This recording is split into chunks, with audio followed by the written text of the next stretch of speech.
ఇక చూడండి ఒక్కొక్కరికి ఏమేం చెప్పిండో. విద్యార్థినులకు స్కూటీలు, ఆడబిడ్డలకు బతుకమ్మ చీరలు, లగ్గం చేసుకుంటే తులం బంగారం, ఇంకా చెప్పిండు నెలకు 2,500. ఇక రైతన్నలకు నెలకు కేసీఆర్ గారు 10,000 ఇస్తే నేను 15,000 ఇస్తా అన్నాడు. కౌలు రైతులకు 15,000 ఇస్తా అన్నాడు. 2 లక్షల రుణమాఫీ చేస్తా అన్నాడు. 500 రూపాయల బోనస్ ఇస్తా అన్నాడు. విద్యార్థులకైతే నిరుద్యోగులకు మొదటి సంవత్సరంలోనే 2 లక్షల ఉద్యోగాలు ఇస్తా అన్నాడు. ప్రతి విద్యార్థికి విద్యా భరోసా కార్డు అన్నాడు. నిరుద్యోగులుంటే నెలకు 4,000 రూపాయల నిరుద్యోగ భృతి అన్నాడు. ఫీజు రీయింబర్స్మెంట్ మొత్తం ఇచ్చేస్తా అని డైలాగులు కొట్టిండు. ఇక మైనారిటీలకు 4,000 కోట్ల బడ్జెట్ అన్నాడు. 1,000 కోట్లు అదనంగా ఇస్తా అన్నాడు. అట్లాగే మైనారిటీ సబ్ ప్లాన్ అన్నాడు. ఇంకా చాలా చాలా కథలు, చాలా చాలా విషయాలు వాళ్ళకు కూడా చెప్పినాడు.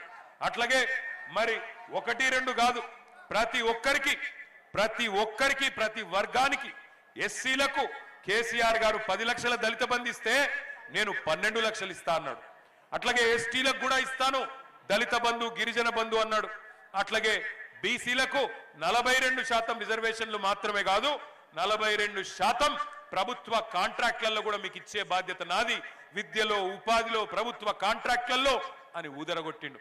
విద్యార్థులైతే పాపం రాహుల్ గాంధీ మాటలు విని అశోక్ నగర్ చౌరస్తాకు పోయి రాహుల్ గాంధీ గారు 2 ఉద్యోగాలు ఊడగొట్టండి, కేసీఆర్ ఉద్యోగం, కేటీఆర్ ఉద్యోగం ఊడగొట్టండి, 2 లక్షల ఉద్యోగాలు ఇస్తానని చెప్తే పాపం విద్యార్థులు కాలికి బల్పం కట్టుకొని తిరిగి తాతలు, అమ్మలు, అయ్యలు అందరి కాళ్ళు మొక్కి గెలిపించిండ్రు కాంగ్రెస్ పార్టీని. ఇవాళ వాళ్ళే ఇక్కడ మనకు అనుకూలంగా కాంగ్రెస్ కు వ్యతిరేకంగా జూబ్లీహిల్స్ నియోజకవర్గంలో ప్రచారం చేస్తా ఉన్నారు.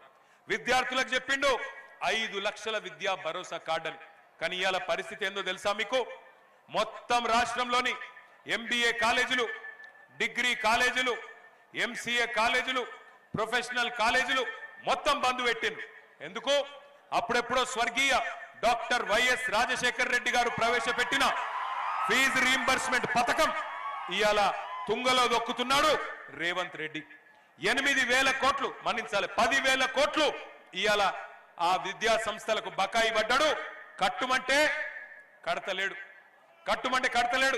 5 లక్షల విద్యా భరోసా కార్డు ఎక్కడో పోయింది.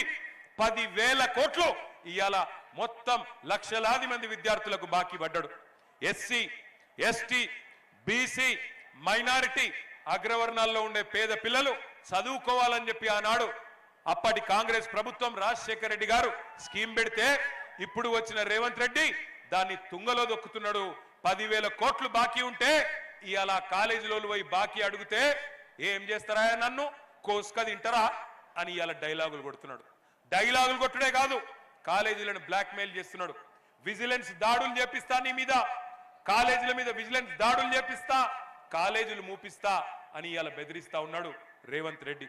5 లక్షల భరోసా కార్డు ఎక్కడో పోయింది. కాలేజీలకు భరోసా లేదు, విద్యార్థులకు భరోసా లేదు, వాళ్ళ భవిష్యత్తుకు భరోసా లేదు.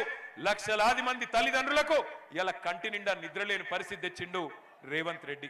ఒక్కసారి ఆలోచించమని కోరుతున్నా. లక్షలాది మంది పిల్లలకు ఫీజు కట్టనోడు జూబ్లీహిల్స్ అభివృద్ధి చేస్తారంటే నమ్ముదామా? లక్షలాది మంది పిల్లలకు ఫీజు రీయింబర్స్మెంట్ ఇయ్యనోడు జూబ్లీహిల్స్ లో అభివృద్ధి చేస్తా ఓటేయండి అంటే నమ్ముదామా? అట్లాగే ఉద్యోగులకు చెప్పిండు కథలు. కొత్త పిఆర్సీ ఇస్తా, మీ డిఎల్ ఇస్తా, కేసీఆర్ ఇచ్చిన దానికంటే ఎక్కువ ఇస్తా అని ఉద్యోగులకు చెప్పిండు. ఇవాళ ఉద్యోగులందరికీ గత 2 ఏళ్లుగా వేధించక తింటున్నాడు. ఒక్క డిఏ ఇయ్యలే, పిఆర్సీ దిక్కు లేదు, ఉద్యోగుల మాట గాని ఉద్యోగ భద్రత గురించి గాని పట్టి లేదు. వాళ్ళను కూడా పక్కకు పెట్టిండు. ఆఖరికి ఎంత ఘోరం అంటే ఈ ఎల్లారెడ్డిగూడ ప్రాంతంలో, సోమాజిగూడలో, శ్రీనగర్ కాలనీలో చాలా మంది రిటైర్డ్ ఉద్యోగులు, పెన్షనర్లు ఉంటారు. వాళ్ళ పరిస్థితి ఎంత దయనీయంగా మారింది అంటే ఈరోజు రిటైర్డ్ ఉద్యోగి ఎట్లుంటారు? రిటైర్డ్ ఉద్యోగులు అంటే జీవితం అంతా కష్టపడి పనిచేసి ఆ జీపీఎఫ్, గ్రాట్యుటీ, ఇంకా వాళ్ళకి ఏవైతే బెనిఫిట్స్ రావాలనో వాటి కోసం ఎదురు చూస్తూ ఉంటారు. ఒక్కొక్కరికి 30 లక్షలు, 40 లక్షలు వచ్చేది ఉంటుంది. ఇలా అవి కూడా 2 ఏళ్ల నుంచి ఇస్తలేడు రేవంత్ రెడ్డి. పిల్లల పెళ్లిళ్ళు చేయాలి, పిల్లలకు ఎడ్యుకేషన్ లోన్లు ఉంటే కట్టాలి, ఇంటి మీద ఈఎంఐలు ఉంటే కట్టాలి.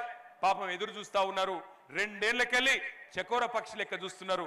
చూసి గుండెలాగిపోతున్నాయి ఇవాళ రిటైర్డ్ ఉద్యోగులై. కానీ రేవంత్ రెడ్డి మనసు కరుగుతలేదు. రిటైర్డ్ ఉద్యోగులకు కూడా నేను ఇయ్యపో అంటున్నాడు. ఇవాళ కాలేజీ వాళ్ళు ఫీజు అడిగితే వాళ్ళని బెదిరిస్తాడు, నిరుద్యోగులు ఉద్యోగాలు అడిగితే వాళ్ళని బెదిరిస్తాడు, ఉద్యోగులు డిఏలు అడిగితే బెదిరిస్తాడు, రిటైర్డ్ ఉద్యోగులు బెనిఫిట్స్ అడిగితే బెదిరిస్తాడు. ఇవాళ నేను అడుగుతా ఉన్నా, నువ్వు నడుపుతున్నది సర్కారా లేక నువ్వు నడుపుతున్నది రౌడీ దర్బారా? ఇంతమందిని బెదిరించి ఏం సాధిస్తావు రేవంత్ రెడ్డి అని నేను అడుగుతా ఉన్నా. అట్లాగే నేను ఒక్క మాట మిమ్మల్ని కూడా ఆలోచించమని అడుగుతున్నా.